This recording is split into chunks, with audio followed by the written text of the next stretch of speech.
How you guys doing?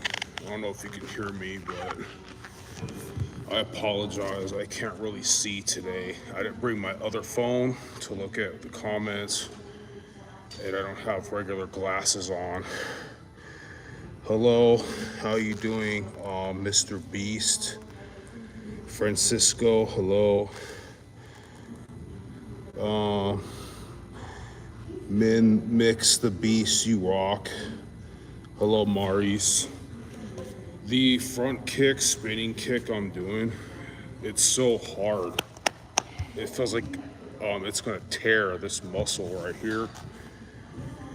And I don't really have the time to stretch and prepare for that. So I'm just kind of warming up. I am so fat and out of shape and tired. It's the summertime in the desert, and that's my hibernating season. Also, I'm like a tactical survival guy now. This is like what I was doing when I was a kid. Blah, blah, blah. Anyway, let me show you what I'm doing. Oh yeah, let me show off. Since I have an audience, let me show off real quick. I have one of the best spinning back kicks in the world. And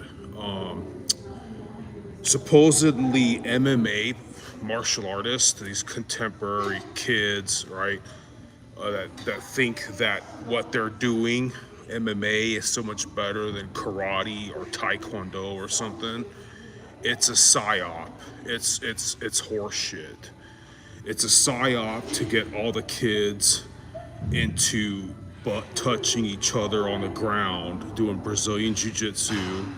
It's a psyop to try to get all the kids to not do anything with traditional honor and class anymore, and that they'll all listen to Joe Rogan and his friend Eddie Bravo about how the DMT, the LSD, the like, oh dude, you know, a DMT, it's a drug. So that the DMT aliens told Joe Rogan and Eddie Bravo that Jesus is an alien and that karate and taekwondo isn't really a real martial art, so that it messes everybody up and gets them messed up. And I'm here to fix that and to prove it, because nobody wants to spar me. I like mogged on them in front of their chicks, like all hardcore. So since nobody wants to spar me, I can only prove it with this bag. And I have one of the best spinning back kicks in the world. The best martial artist, the best martial art channel out there is AJ Van Baker. He's a total freaking pimp, dude. That guy's a stud.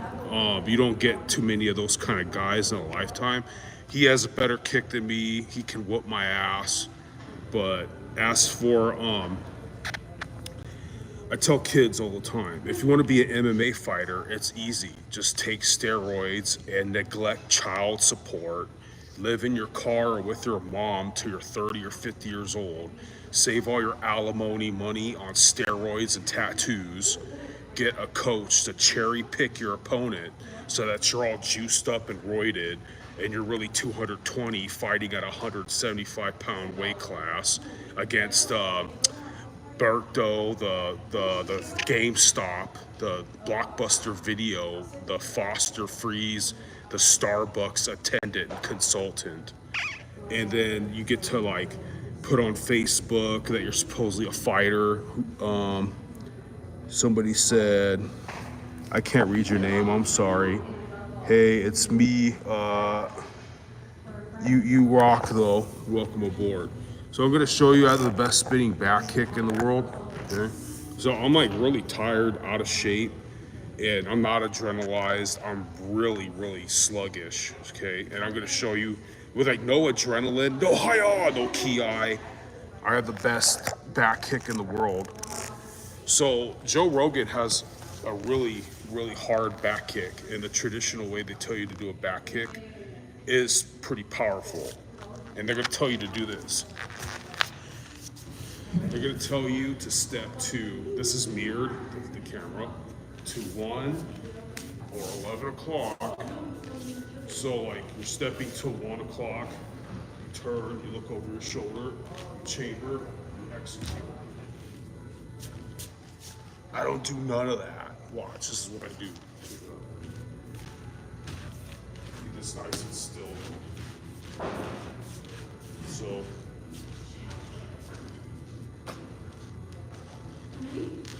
I've been jabbing. See, this is my head level. These bags are raised up. This is my head level. Right here, this is my stomach level right there. So, jab. I pushed it a little bit too much. Let's try to.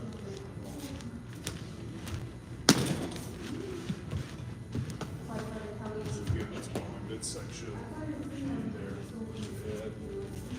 I'm gonna jab. Fucked up that time. Fucked up that.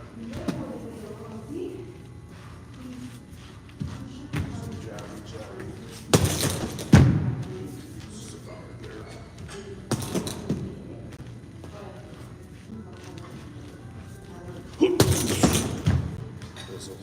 So.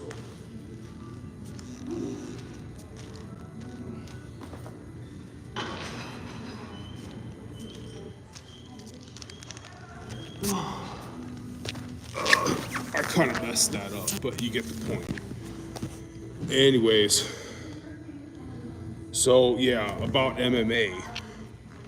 There's some MMA fighters out there that are really cool and they're honorable, but like, what was I gonna say? They're trying to say karate and taekwondo aren't no good, but Lyoto Machida, he demolished all of Team Quest. Steve Wonderboy Josh Thompson, or whatever his name is, Stephen Wonderboy Thompson. He is an unorthodox karate guy, American karate. A lot more sleeker, aerodynamic version of what I'm doing. He kicked everything's ass. I think he beat Michael Bisping. Kazushi Sakuraba, the pride of Japan, back in Pride. Kazushi Sakuraba is a fighter who is even more popular than Brock Lesnar. Not popular. He was a pro wrestler that arguably did even better than Brock Lesnar, and he was very small. He was like only 185 pounds, fighting dudes bigger than me. Stuff like that. He used a lot of karate moves to close distance. So, I mean, maybe there's some Mikadojos out there giving black belts to freaking 5-year-olds. I don't know.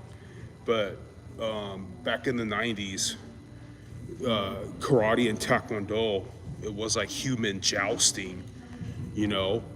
You can hit your head on the floor and that's it, you know? Anyways, okay, so like the next combo I'm gonna be showing is like, so I've been showing the dude a lot of jabs, okay? A lot of people who done martial arts will look at my style, my bag work, and be like, hey, your front leg is easy to kick. Not if you step the right way. See, let's say I'm fighting this way. My feet are gonna be on the ground like this, right? If you step outside this foot, my right hand has no power anymore. If you step outside this right foot, I can't kick you. It has no power anymore. You could try to hook kick them, but you're already circling that way.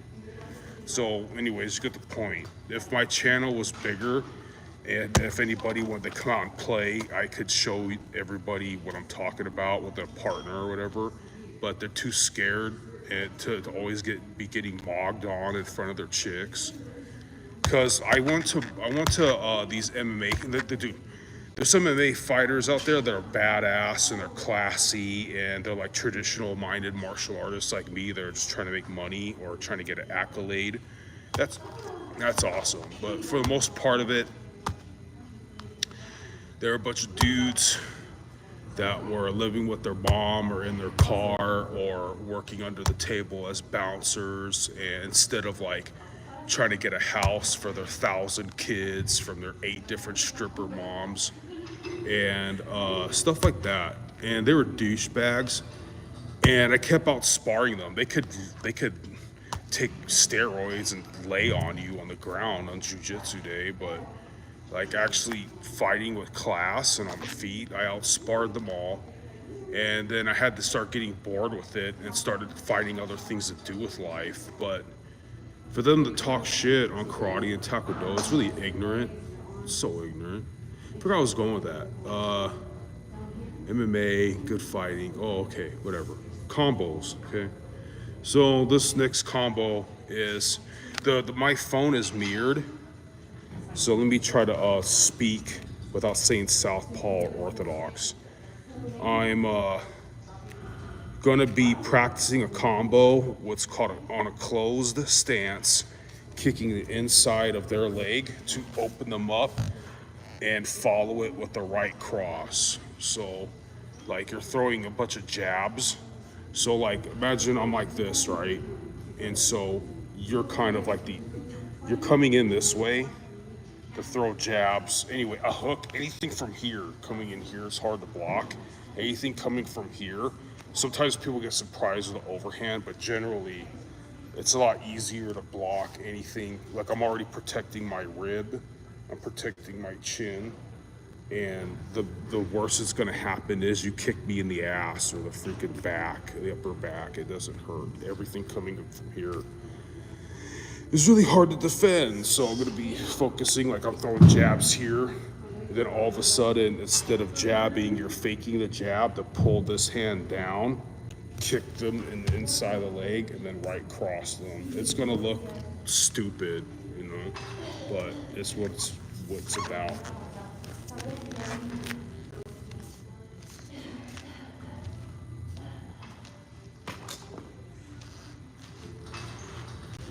Okay, so let's show them jabs. Jab, jab, jab, low, right, jab, jab, low, high, get back out. Okay. Do it like this. All of a sudden, instead of jabbing, I'm gonna pull this hand down. Pull this hand down. Kicking them. Right across them. So pull this hand down.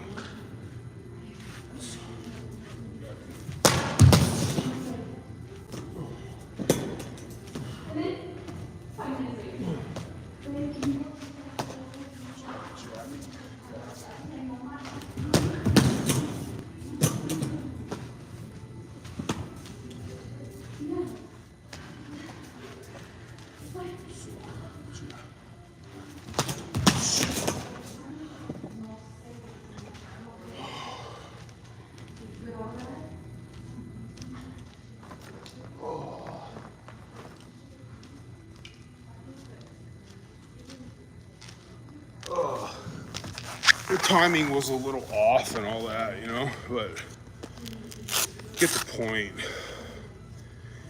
Everything, in my opinion, is about, excuse me.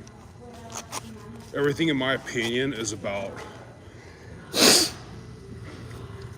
a lot of feinting and getting on the outside. This is particularly if you're about the same height and especially taller than the other guy. I have a bladed stance. I love Boss Rutan. He says that bladed, he's more square. He says bladed stances are no good. And Boss Rutan most likely whoop my ass because he's just a different breed of animal. If my job, my full-time job, was to impress chicks by whooping people's asses and taking steroids and shit, then hell yeah, dude, I'm pretty sure I would do it. But as we stand right now, a 40-year-old Boss Rutan would whoop my ass, sure, okay? But square stance is for if you're like the shorter person, dude. If you're like about the same height. So what the fuck was I saying? Even for short, it's the same shit. It's a lot of feinting, and then am I gonna fake a right? And then a lot of while you're moving, watching out for, let's say like Here's my left foot. Here's my left foot. Here's my right foot. Right? So like I said, you stepped outside. You stepped outside my left foot. No, this is mirrored. So now my right hand's offline. So all I can do is kind of follow you, try to cut you off the ring. Because maybe at that given point of time, you need to catch your breath, create space. You don't really have a combo to download, to send in your brain yet. Stuff like that. So, I forgot what was going with it. Nonetheless, a lot of it is while you're doing angles to watch out depending on what tools they have. Like if I'm like this, then this is my power hand. This is my jab, right? It branches off to a lot of things. Maybe they're not like this. Maybe they're shelling up a lot and they're square. It's gonna be, but for the sake of simplicity, most likely they're gonna be this way, this way. It's a lot of feinting. So maybe I'm feinting a jab, high, low, and I fake a right, and I do like a gazelle jab. A gazelle jab basically means like I'm leaping forward. I came squared, kind of to rotate my power into my left to make it almost like a front cross, a front cross, a whatever, lead cross, something like that. So it's a lot of feinting.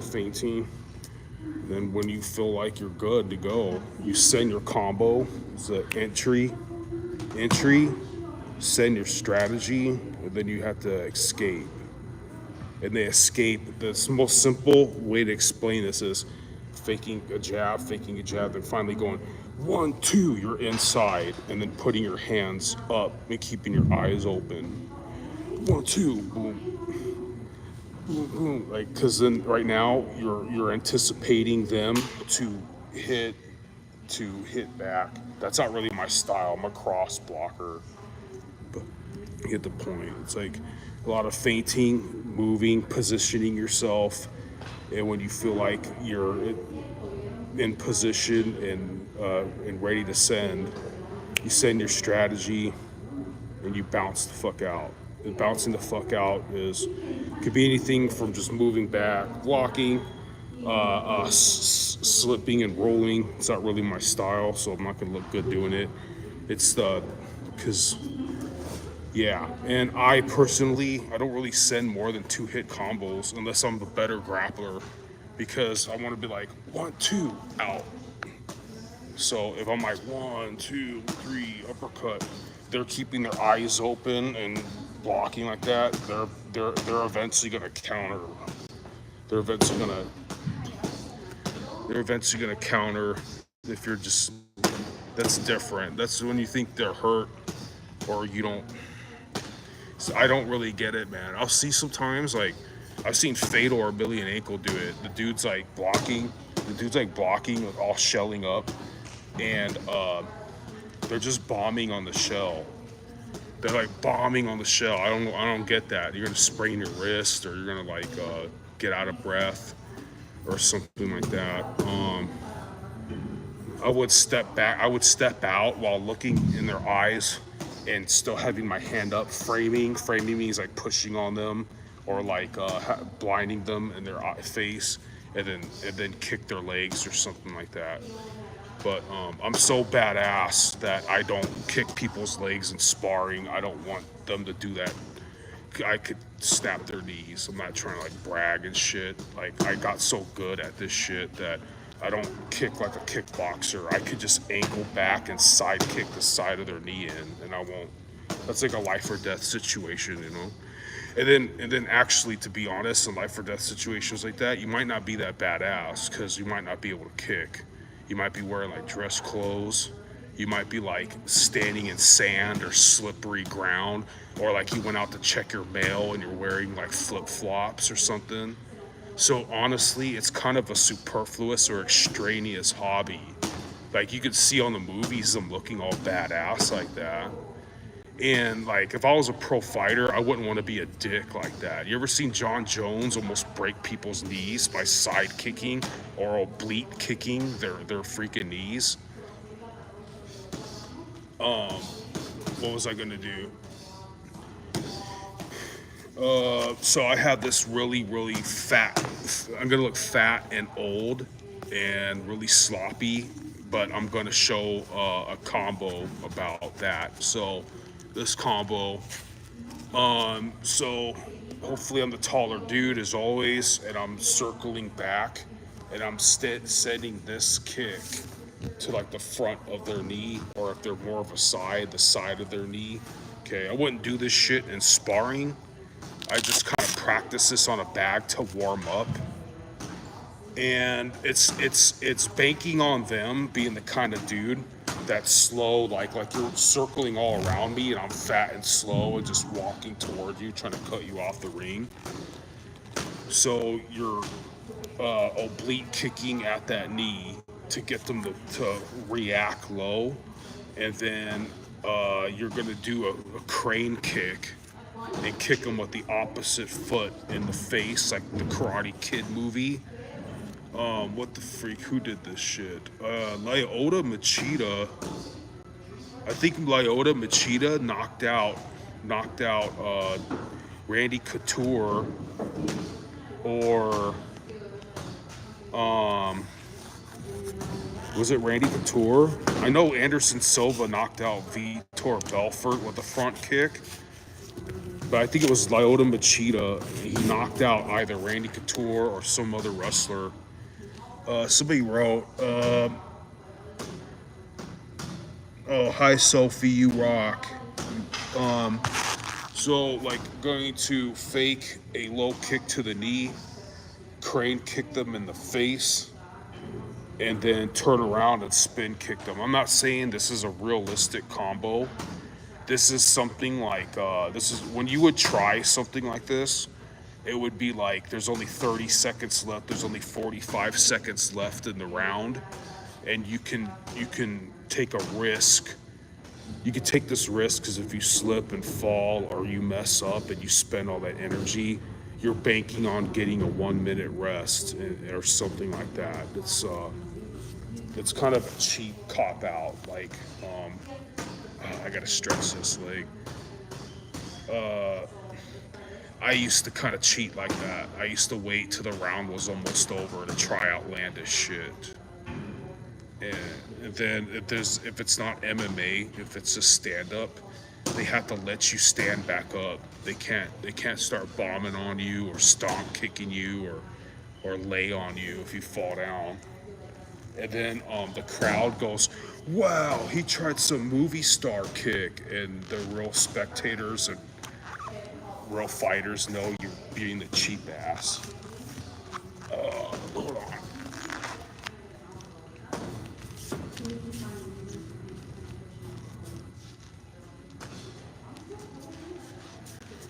So I've been jabbing.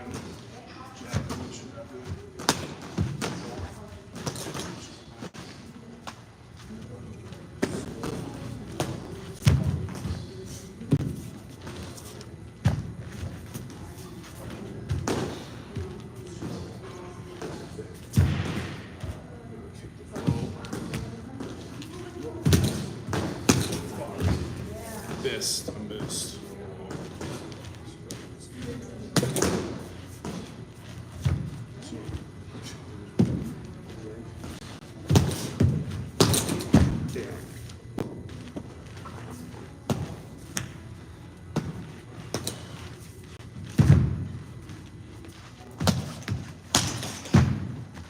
Oh, kind of epic failing that.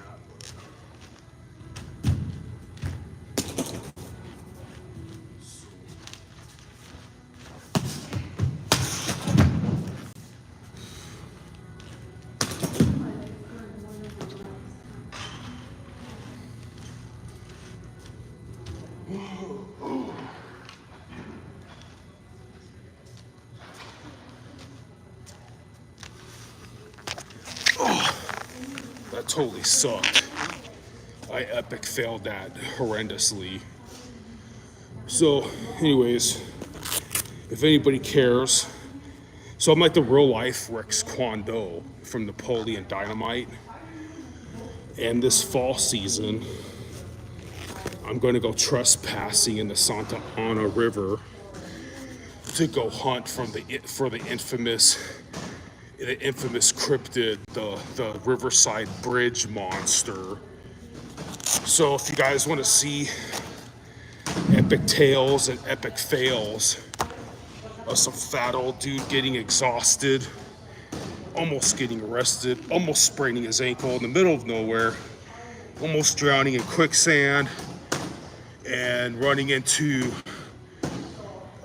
wild boar and coyotes on meth, then I had to be a douchebag and ask you to subscribe so I can keep going live. Very, very miscellaneous channel. What else is there to do, right? But I gotta get going, guys. I really pulled this muscle. I gotta go run a bunch of errands. I am so fucking fat, dude. But believe it or not, for how fat I am, if you guys are looking to get into anything tactical, martial, survival, I can save you a lot of time on what gadgets and tools and whatever to buy for that craft.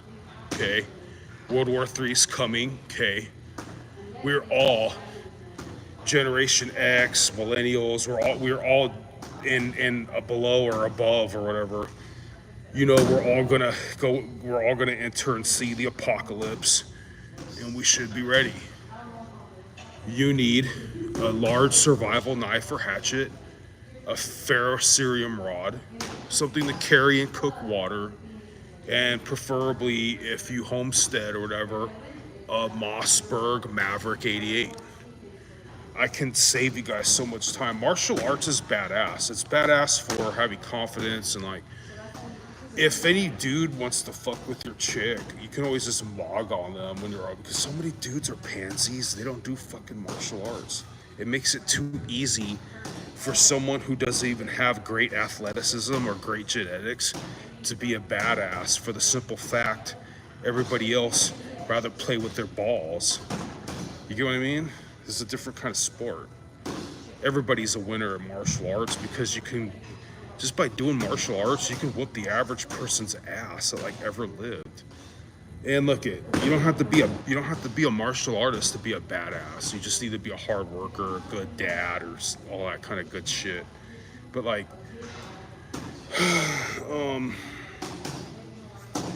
that shit hurts so bad.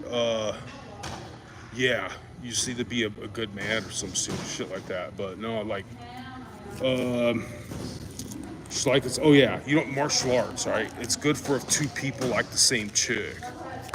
But like, I live in the desert and stuff. It's like fucking savage Wild West shit out here, right? I don't go walking around like I'm Billy Badass because I'm a martial artist. No, man, I have like bear mace. I have less than lethal airsoft self-defense weapons. That's for especially family men that don't want to get other people's aids on them. What I consider a self-defense weapon is some fucking 3-pound tomahawk I want to buy from Tops. Some of my channels show a bunch of knives and tomahawks, or my channel, some of my videos, blah, blah, blah. I'm not looking, I don't advocate killing people or some shit like that. You just never know if it's ever you or them kind of situation. And you can just always hit them. Like, it takes a lot of energy to unalive another human. So if you're just trying to defend yourself and get them the fuck off of you, you can go very far with just a loud voice and command. If they're on fentanyl or bath salt or some shit, then you probably need an escalation of force. The real problem that nobody wants to admit because they need to be politically correct is, if anybody wants to fuck with your shit, like touch your kids, fuck with your mom, kidnap whatever, take your chick, disrespect you, all that kind of shit, right? Nowadays, you're really not allowed to stand up and be a man and fuck shit up, especially with all the rampant surveillance of cell phone cameras and street cameras. And the government is more afraid of your assailant. You're the defendant, right? You're the victim, let's say hypothetically. your assailant has more rights than you. Your assailant has like, you know, he's gonna hire a civil rights activist to start a riot on on their behalf. You're not allowed to defend yourself anymore. So everybody missed that. There's only one person watching. God bless. I better get on my day. I gotta get on my day, guys. So anyways, keep on rocking in the free world and fucking A. God bless.